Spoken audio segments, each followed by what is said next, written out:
We have Igor from Gateway.fm and Jordi from Polygon zkEVM. Do you guys want to just take a moment to quickly introduce yourselves, explain what you're working on, and how you use zero knowledge in your work?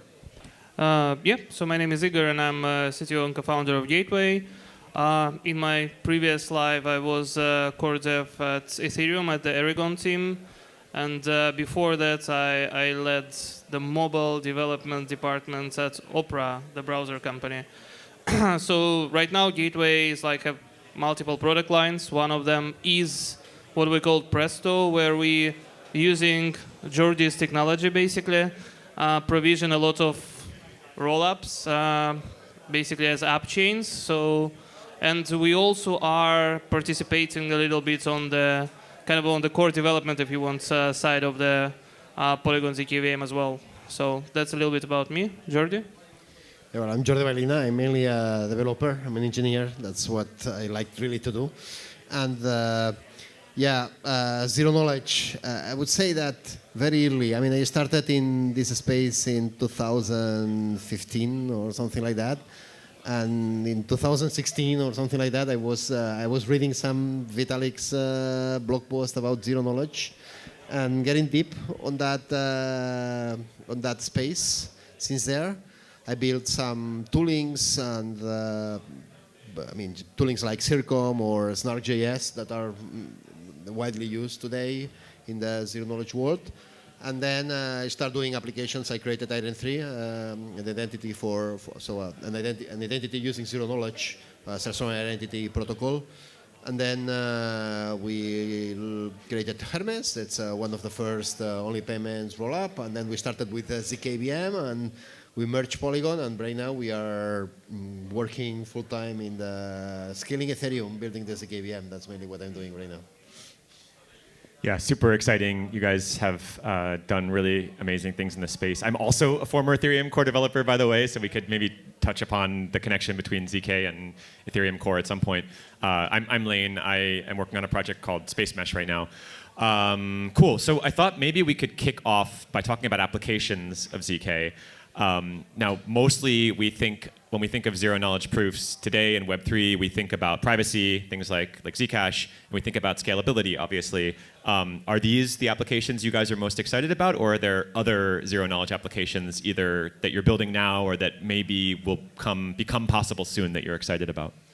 It's a little bit sad that this amazing technology, the ZK technology, actually explode for scaling blockchains, but not for, I would say, the more native application, which is about privacy itself. It's a little bit sad in this way, but I want to turn this around. I mean, I hope that all the advances that are happening because this scalability, they are used, and we can improve the privacy applications, which I want to remind people that this is one of the core values of the space. I mean, if we are building blockchains, I mean, blockchains are nice and cool, and they can transform the world, but if they don't include some sort of privacy, they are not going to work. I mean, companies, it's like, we don't imagine a world where all the companies just publish their bank transfers in there, and where all information is public. I think that the right to privacy is important, and if we don't have privacy embedded in the systems that we are building, this is not gonna be useful. This is not gonna work. And here, zero knowledge clearly is an amazing technology where probably the main application, or at least the core application, the application that first comes to you when you think about zero knowledge is about privacy. Yeah, it's somewhat ironic that in ZK rollups, ZK part is actually not used. It's just a correctness proof that happened to work, right? So we can just prove EVM with this type of technology, but privacy of this is kind of the side effect. And as Jordi mentioned, not only we cannot imagine banks that can publish everything transparently on chain, right? It's not possible because it's also about compliance. So I'm really hoping that ZK technologies can bring both compliance to some of the blockchains, but still keeping them accessible and neutral for people to use. I think our third panelist is here. Come on down. Scroll. Sandy, thanks for joining us. We just started. Maybe just introduce yourself. Tell us what you're working on and how you use zero knowledge in your work. Yeah, sure. So I'm Sandy from Scroll. We're building a zkEVM that is Ethereum native and also EVM equivalent. And yeah, we launched mainnet a month ago. Awesome. And the question we were just talking about was, what zk applications are you most excited about? I mean, obviously privacy was the original application, and then more recently we've seen zk proofs used more in scalability, which I guess is part of what you guys are doing. Are there any other applications of zk that you're personally excited about? I think, yeah, obviously we're working on scaling, and that's our core focus. We're seeing a lot of like kind of interesting zk dApps emerging in the space. I don't think any of them have quite found such a mature product market fit as either privacy or scaling yet, but there's potentially a lot of legs. I think one of the popular arena is kind of the zk coprocessors, which has been very popular. That allows you to pull some data from L1 into L2, so you can inherit some of the historical data that's on the longest running chain. And then there are stuff related to zk identity. So just now I was looking at this application that can allow you to opt in to an on-chain KYC setup. Obviously, that's slightly controversial to the more kind of censorship-resistant crowd. But I think there is a need from institutions to like embrace this world, as we've seen like over the last few years, bigger and bigger enterprises have entered the space, and some of them have different levels of compliance requirements depending on what their on-chain interaction is like. And these type of tools make it possible for a censorship-resistant crew to kind of hopefully eventually interact with the more kind of compliance-oriented crew. Before I hog the mic, there's a lot of other experts here, but I could go on for hours. That is so interesting you highlight that. So a topic that I find myself talking about a lot lately is this sort of bifurcation in the crypto space between the compliant arm on the one hand, for obvious reasons, a lot of protocols and projects are kind of being forced in that direction for regulatory reasons, and then kind of the more cypherpunk, uncompliant or anti-compliant side. And so just bridging off what you said, maybe zero knowledge proofs could act as the glue or the bridge between these two ecosystems. That'd be really cool if that happens. I actually remembered one more use case that I was pretty excited about. Is we are not there technologically yet, and we can talk a little bit about challenges of zk, but right now, like since we are Gateway, we provide quite a lot of RPC. We try to decentralize stuff.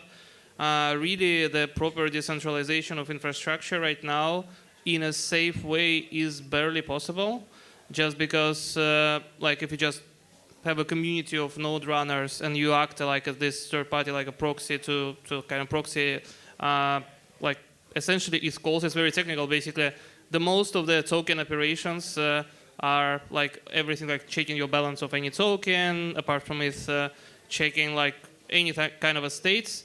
It's happening through the RPC called ETH call. And ETH call, what it does is kind of creates a Ethereum virtual machine and then runs some opcodes and returns you the data. So right now, like if you try to decentralize kind of in a naive way, you will never be able to check if this ETH call that's returned is actually what you asked for and it's not malicious. And that means that if you use a decentralized infrastructure, you kind of cannot use it in the really, really critical pieces of infrastructure like bridges and whatnot. But if you bring, instead of running this thing on EVM, you run it on zkEVM and also provision a proof that what you requested for was actually executed to the RPC call, then you can make a very simple way of decentralizing any of kind of RPC providers. Yeah, I was not familiar with that application. Thanks for sharing that. That's really exciting. I lost my train of thought. So we were talking a moment ago about, oh, I know what I wanted to ask. What about non-Web3 use cases of zero-knowledge proofs? Are you guys familiar with anything happening in, like, I don't know, the Apple or Google ecosystem or anything? Like, obviously, these zero-knowledge proofs have found kind of product market fit in crypto Web3 blockchain. But like, I don't know, like passkeys are kind of taking off now in like the Web2 world. Are you familiar with, is there any of that based on zero knowledge? Should it be? Yeah, I can explain a couple of examples, applications that will give you an idea of that are, I think, that are interesting and are not really Web3 related directly, even that Web3 applies to everything, so you can put Web3 wherever you want in here. One is one of these applications is for mainly for verifying the truth of source. I mean, in a place where we are. I mean, the world where we live right now, there is a lot of fake news, a lot of manipulated images. Even right now with the AI, I mean, we see a lot of fake content a lot of time. And proving the original of the original of the source. Sometimes when you get a picture and you want to know that this picture is comes from a given place or is made by somebody specific. I mean, all this proving. Every time that you want to prove something, here zero knowledge. It's a lot of things to add on top of that. This clearly is one of the applications and one of the places that is important. And I want to mention another example. I mean, that's very clear. It includes a little bit of privacy, but it's clear. But it's a real application that is happening. It's fishing. I mean, the fishers, the people that fish. I mean, they can.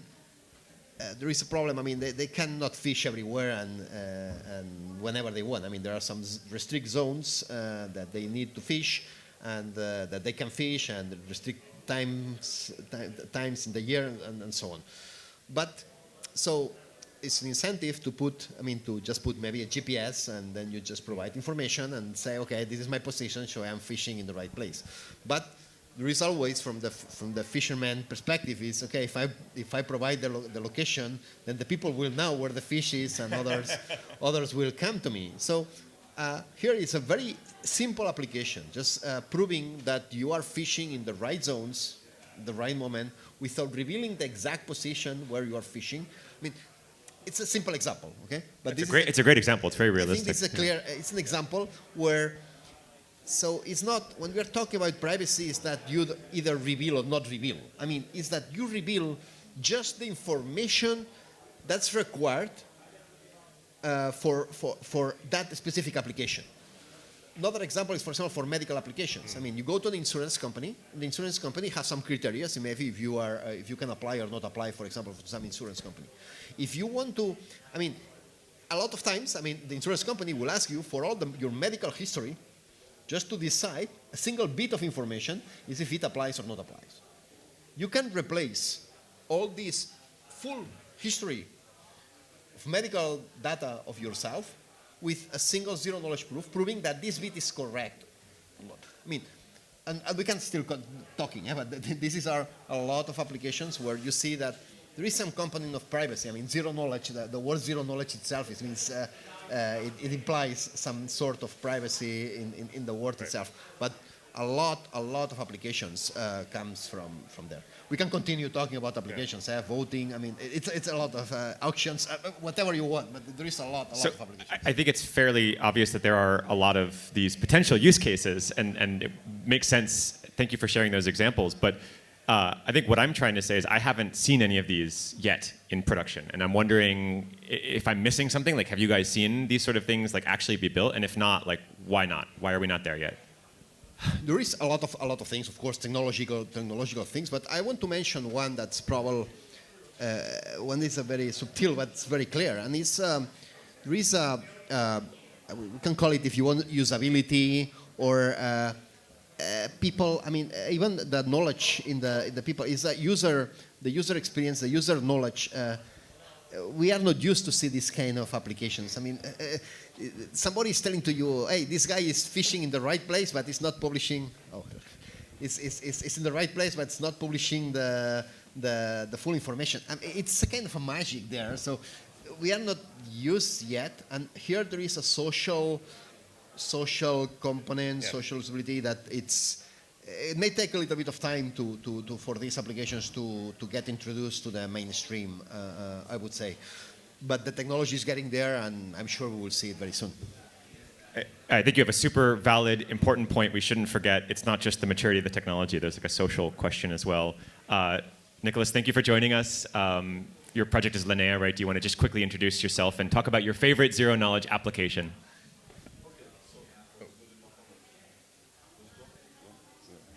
Check if the mic is turned on. It may not be on. Yeah. So first, I'm very sorry for being late. I was at the wrong place. So I'm Nicolas. I'm leading the Linea team.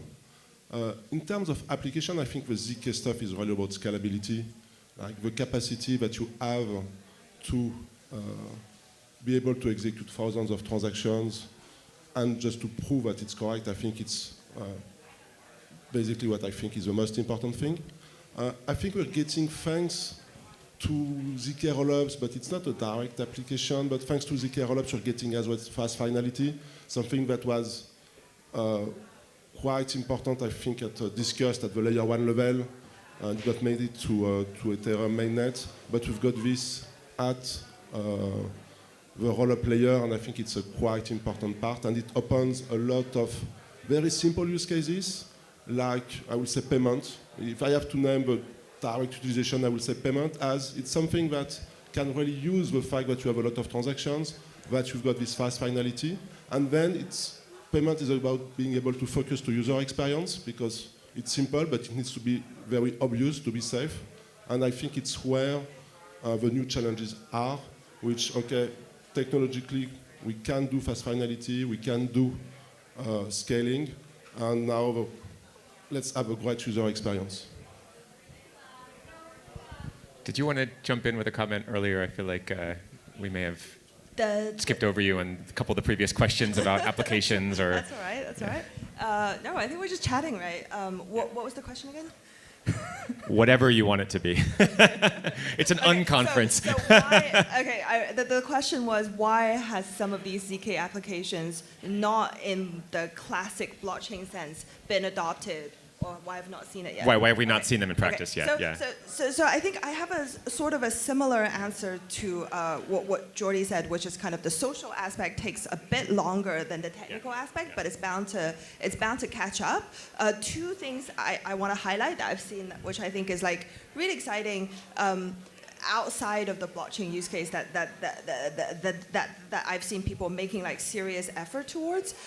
One of them is in the most kind of unblockchain kind of physical world construction space. We're in a world where most of the construction standards in different countries are very different. And so when there is kind of cross-country standards when it comes to supply chain and also like servicing standards, there's more and more of that being like internationalized. And there's a very large enterprise in Europe that's working on using zk to standardize some of these like information while protecting the information silo. And on the other hand, another very, very big area of things that are emerging are related to like GDPR. I think in the last few years, there's a very, very big move for governments all around the world, like Europe, US, Asia, like everywhere, where everyone is suddenly being super, super protective of data. I think most of the time, of course, we care about privacy, but there is like an extreme where like, I don't actually care if some of my data is shared because it's so trivial, but now people are just uber sensitive. So there are some like institutionalized kind of use cases using zk to hopefully start to share a little bit of data so there's more kind of in the public good space, and this is helpful for maybe like eventually democratizing some of the AI applications. Otherwise, the opportunity lies so concentrated in a few enterprises that owns data, and this is kind of a result the last few years of the kind of the data move towards data sharing. I think I'm hopeful that people will care more about privacy. I mean, some of us, including people here, have been banging the drum about privacy for a long time. And I just want to really quickly share 2 quick anecdotes about why I believe people are caring more about privacy and why I think zero-knowledge applications like the ones Jordi were describing will appear. So the first is I have a friend who, these are both female friends, and again, they're very privacy conscious. When she shows her ID to get into a bar or a club or something, I was blown away when I saw this. She puts a sticker on it to block the address. Okay, and I think even the name, right? So the photo is there and the age is there. And this is such a great example of a zero-knowledge proof. I mean, ideally, you wouldn't have to reveal your age either. You would just be asserting that you are over whatever age. But she does this every time, this is the ID she carries with her. Another friend, when she uses ride-sharing apps, when she uses Uber, she uses a fake name, and she doesn't put in her actual home address. She puts an address a couple blocks away, which I think is a very common thing. I learned people do this, and it's just these are examples of things where zero knowledge proofs I think could move the needle. Okay, maybe we can change gears a little bit. So the next question I want to ask is, so for those of us who are not ZK wizards, I think you folks are, I struggle sometimes to get caught up with the state of the art because it moves so quickly. And so for years we've been saying, okay, zero-knowledge proofs are not there yet. The proofs are too large. They're too expensive. You need to do a ceremony, a key exchange ceremony, et cetera, in the beginning. But I think we've come a long way. So would you guys mind sharing your thoughts on where ZK is in terms of maturity and what we still need to improve? Do the proofs still need to get faster, cheaper, smaller, et cetera? We just invented the clock, and let me develop this. Works, yeah, okay.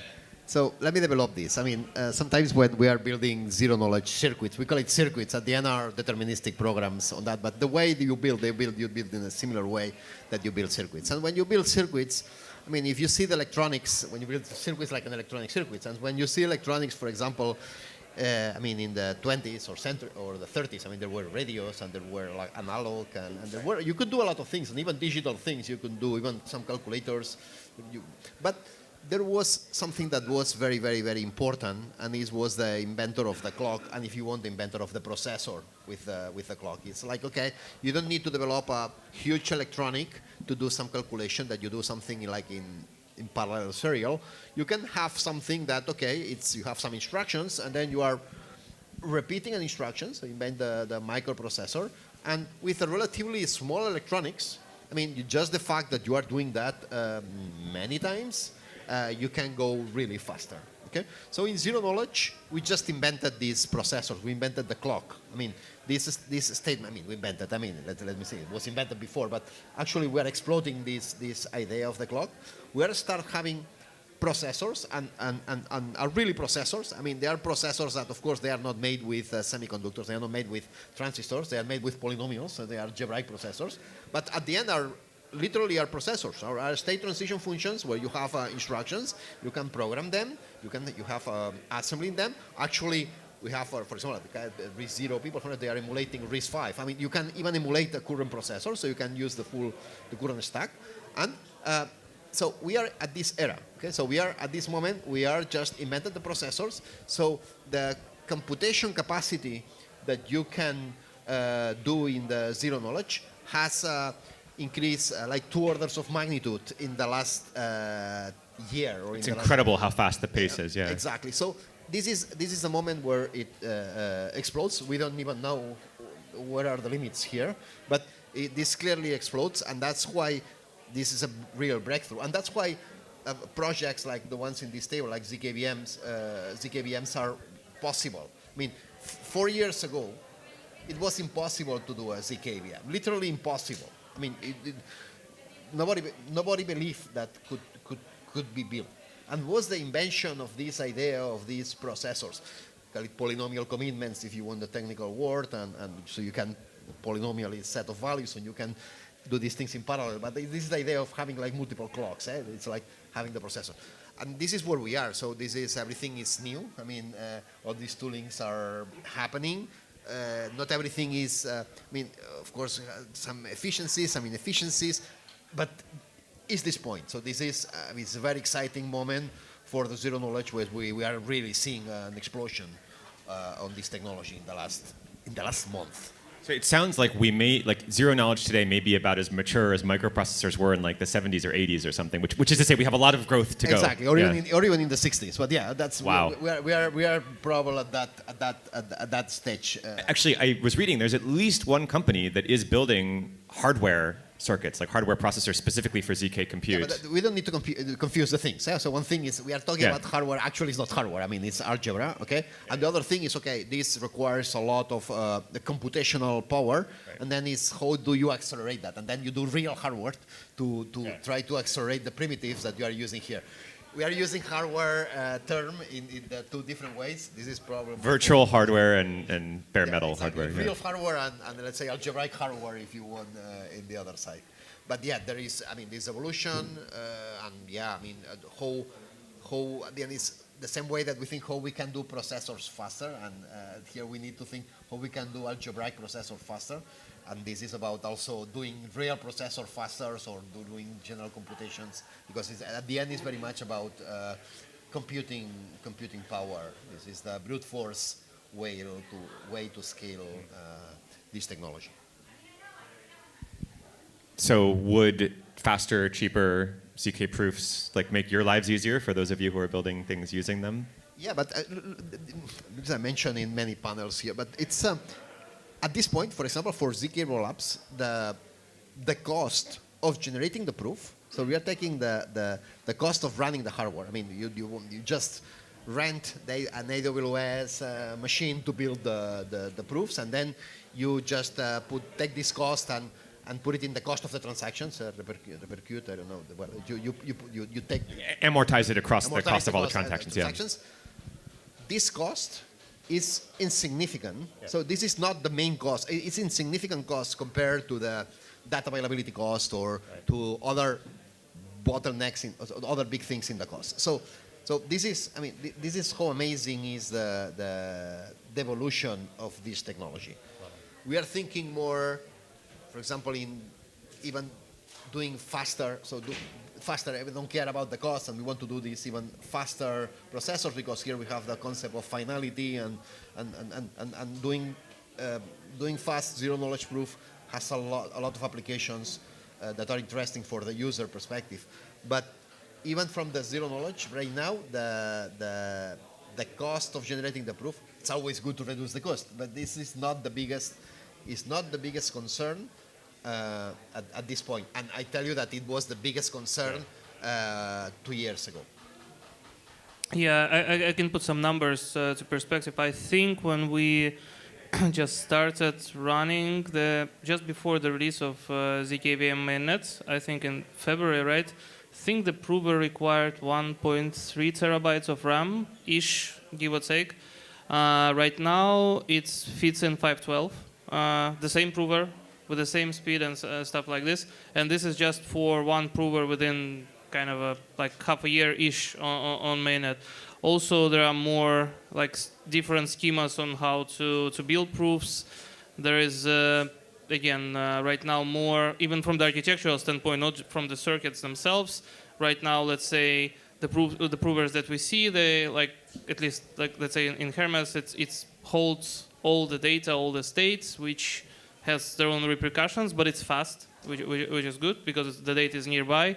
But we see right now more work on standardization, so-called stateless provers, when the data actually belongs to the nodes, and then the node sends the data together with transactions to proof, which also allows a lot of new use cases. So its evolution is happening on kind of a multiple layers, and even not only evolution, there is work on some AIPs on that, so it's kind of coming more towards standardization as well. Again, it's a long path, but right now we are in this, we reached this velocity, and now we're kind of improving on all fronts, essentially.